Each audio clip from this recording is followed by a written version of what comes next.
Hey Commanders, Action here. So a couple of days ago I asked you guys what was your personal best at defeating the crisis, and then a couple of days after that I released a video where I did my personal best at defeating the crisis. We went all the way up to 200 times crisis or 300 times if we factor in the Grand Admiral difficulty. However, in this playthrough as the Venetian Empire, one of the strongest empires in the channel, I have min-maxed this empire so much you have no idea, but it was still not enough to defeat the ultimate crisis there is in Stellaris, which is the endgame lag. As a matter of fact, I even believe that the more you try hard, the more difficult it is to defeat this crisis. If anyone ever manages to defeat it, please let me know, because I'm so curious on how to do it. So yeah, Commanders, in this video you will find me maximizing everything to the last bit, getting up to 100,000 tech per month, and then falling short for the endgame lag. Things got a little weird at the end. I don't know if I did something wrong, I don't know if it's a weird mechanic that the game had, because I have never had this type of lag before. It was tremendous, not even after the year 2400, but I hope you guys enjoyed it. It was still pretty fun nonetheless. My command calls out for 5,000 commanders to replenish our ranks after the recent losses. Our navy needs you, commander, to help us fight the countless enemies that threatens our own existence. Enlist today and be a part of something greater. In our latest video, our empire was expanding our frontiers and declaring war on the fallen empires. Now the Bemakosan Shard, they're gonna get completely annihilated. We already have our space marines in their planets doing contact. However, I made the mistake, I put Zir in charge of our army. I don't know if that guy has any ground combat experience since he's an admiral, but hopefully he will get past it alive. Our council is actually pushing for more technological output. We are only producing 77,000 per month. We want to increase it even further. Perhaps achieve 100,000 before the year 40 would be a very good goal for us. Oh, we met the artisan trio finally. Visitor, this is a joyous occasion indeed. Alright, these guys are actually very helpful to improve our pop growth and unity output, so why don't we make contact with them right away? Let's become their patron. Look at this, plus 10% monthly unity, fantastic. And we just need to improve their opinion of us so we can organize a festival across our worlds. So let's buy some art from them. I wonder what kind of art these guys produces, since they are a toxoid. I don't know if that's gonna be very pretty. Okay, we purchased every single art piece they had, and now they really like us. So let's organize a festival, increasing our happiness and plus 10% pop growth speed. That's very good. As if you have watched our latest video, we were developing a tactic that got us a very impressive amount of pop growth, 200 per month in this foundry world. We are currently sitting at 145,000 pops. Let's see how many we get till the end of the video. Alright, Zir actually survived the confrontation, and we lost most of our army, only 4,000 out of the 11,000 we had. So many Space Marines' lives were lost this day. Oh man. Now we do not have the military power to take on the Boundary planet, which has 6,600 pops. Now the reason I am conquering this fallen empire is not because of their population, since we are setting them all to purge as undesirables, but instead we are actually declaring war just to grab the Gaia world size 25, massive size right here. And the other reason is so we can have a better defensive position. It's not a very good position to be in, so I want to expand a little bit more towards this region.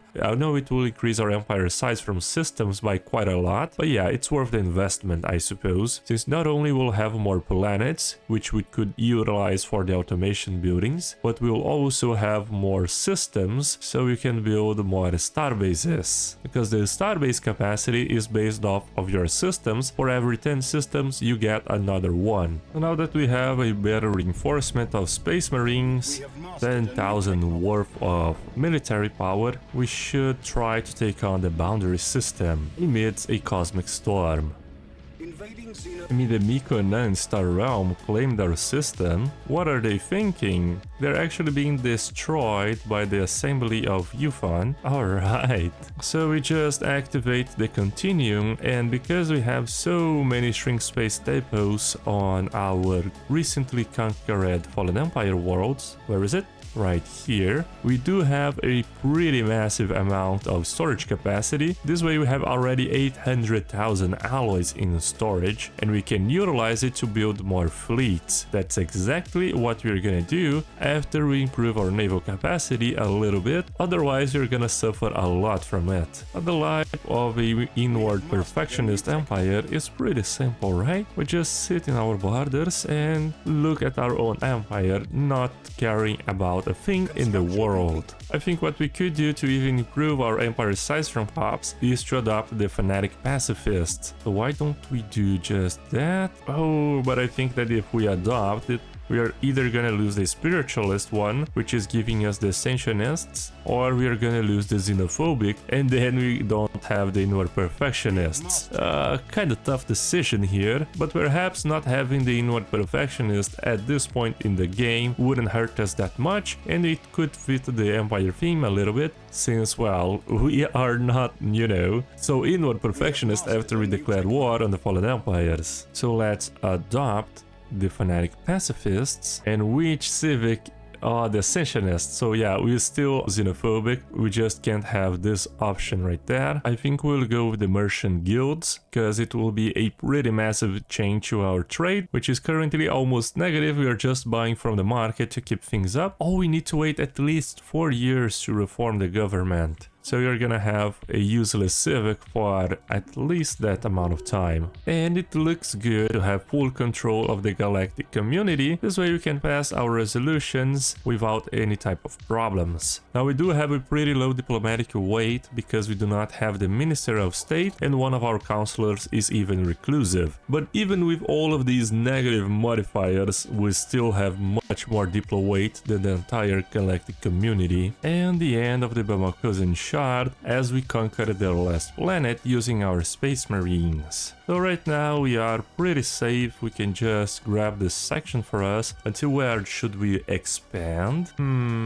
Well, there aren't many good choke points here, and we could even have one system with the L gates. One system is fine because we can just dimensional lock it and prevent anyone from passing through. However, if we acquire more than 2 systems with the L gates, we would need to activate our Deadly Seal every once in a while, and we do not want that. That would reduce our efficiency quite a lot, since at this point we are activating the Continuum and the Propaganda Sphere for massive amounts of resources. We do not want to change that. So what I could do is just grab up to the system here that has a curator station. This way we will protect them and avoid the curators from being eliminated from the galaxy and thus losing the research speed they give us. And we could even expand towards the Mekazuran continuity. We can't even declare war on the Mekazuran. Let's see if we could insult them and then they declare war on us. Well, they didn't care at all for this. Alright, but I just forgot we can insult people and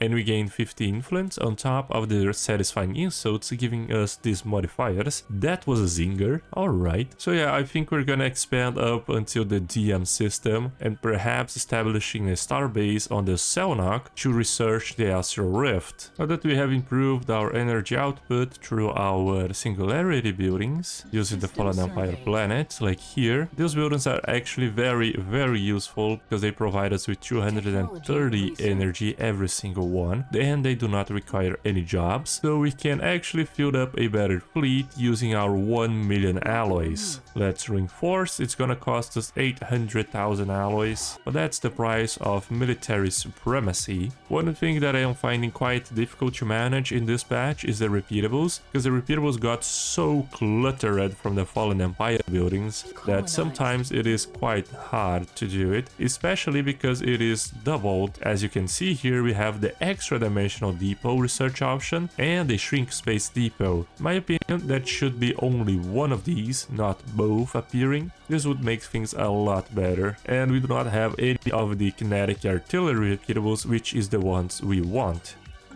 So that you guys know, I stopped the recording and went back at it a couple days ago because, well, it takes me a long time to record these playthroughs, and in the meantime, the devs actually released the brand new patch, which completely removed all of the repeatables for the Fallen Empire buildings. So thankfully, our repeatable stacks are not clustered anymore. Well, yeah, there are still some Fallen Empire buildings, but those are not repeatable, so we should be fine now. The game though is really laggy, that's why it's taking so long for me to record this playthrough. But yeah, we are gonna get it there, my friends. The ultimate endgame crisis, which is the late game lag. Yeah, look at all of these ships scattered around the galaxy. Perhaps we could do a little bit of cleansing, I guess. Yeah, we recently changed fanatic pacifists. Let me just check something out.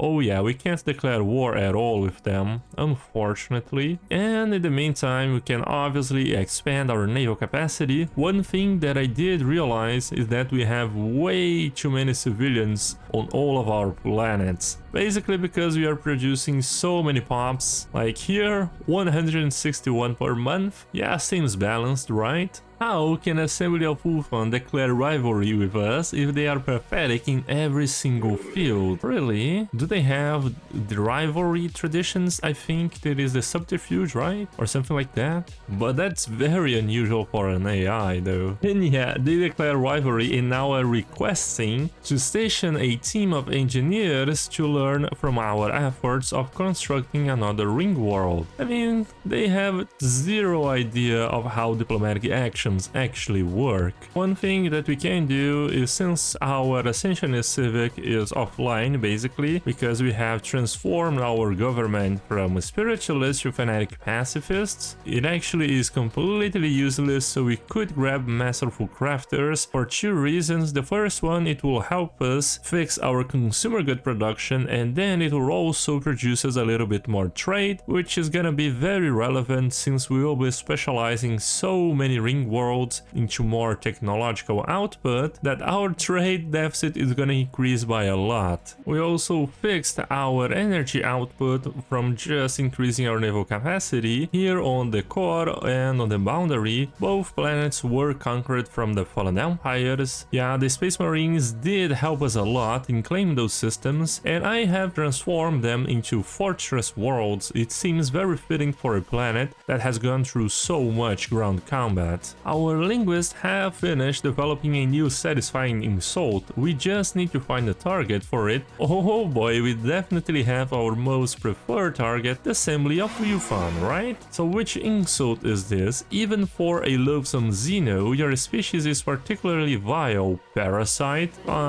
Yeah, I could have come up with something like this. Now we have really done it. Alright, alright. Well, with this change to the masterful crafters, our trade and consumer goods actually didn't improve that much, which is kind of weird, right? But perhaps we don't have that many people working as consumer good jobs. Let me just check that out. Yep, we only have one planet producing 6,000 consumer goods. Yeah, things are a little bit broken in the current patch, right?